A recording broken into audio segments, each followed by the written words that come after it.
নওগাঁর মান্দায় হিন্দু সম্প্রদায়ের হরিবাসর পরিদর্শন করেন সাবেক উপজেলা চেয়ারম্যান ও ৪৯ নওগাঁ ৪ মান্দা আসনের বিএনপির মনোনয়ন প্রত্যাশী ডাক্তার ইকরামুল বারী টিপু। নওগাঁ জেলা প্রতিনিধি ওয়াসিম রাজু জানান, শুক্রবার সন্ধ্যায় উপজেলার কালিকাপুর ইউনিয়নের বড়মল্লক মন্দির কমিটির আয়োজনে অনুষ্ঠিত হরিবাসর পরিদর্শন করেন তিনি।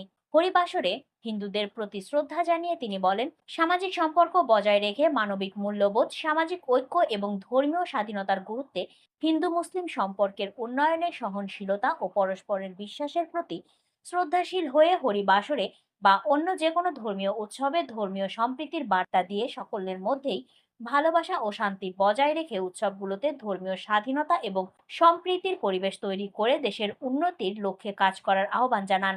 এ সময় উপজেলা ও ইউনিয়ন বিএনপির নেতৃবৃন্দ ও সমর্থকেরা উপস্থিত ছিলেন। পার্শ্ববর্তী প্রতিবেশী, আত্মীয় স্বজন সহ আশেপাশের মানুষজনকে সাহায্য সহযোগিতা, তাদের উপকারে আসা, এগুলো করে বৃহত্তর পরিসরে যদি কাজ করার সুযোগ থাকে আমরা সেগুলো করব। এইভাবে আমাদের চিন্তা করতে হবে। এই অনুষ্ঠানের মধ্য দিয়ে আমাদের সৃষ্টিকর্তা যেন আমাদের মনের মধ্যে সেই ভালো কাজগুলো করবার যে সেটা যেন দিয়ে দেন, এইটুকু আমরা প্রার্থনা করি প্রায় মনোবাক্যে।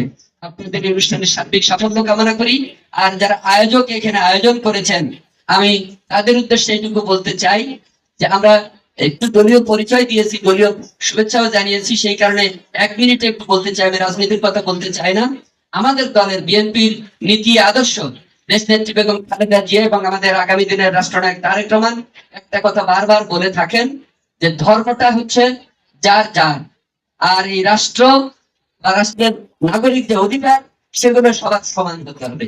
এইখানে কে হিন্দু, কে মুসলিম, কে বৌদ্ধ, কে খ্রিস্টান, এইটার পার্থক্য করা যাবে না। নাগরিক সুযোগ সুবিধা আমি যেমন পাবো ঠিক আমার সন্তোষ দা তুমি পাবেন, আপনি তেমন পাবেন। এইটাই হচ্ছে বিএনপির মূল নীতি।